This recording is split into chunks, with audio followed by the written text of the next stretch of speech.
Ayan guys, nagisa po ako ng papaya.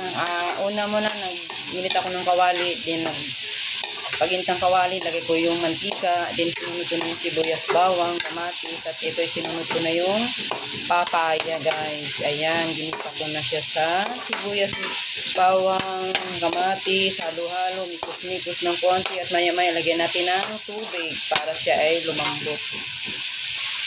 Ayan, lagyan natin ng kunting sabaw para hindi siya matuyuan. Ayan guys, pakukuluin natin hanggang sa maluto siya.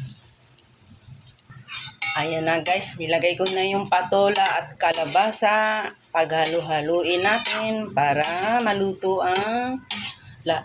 silang lahat. Ayan.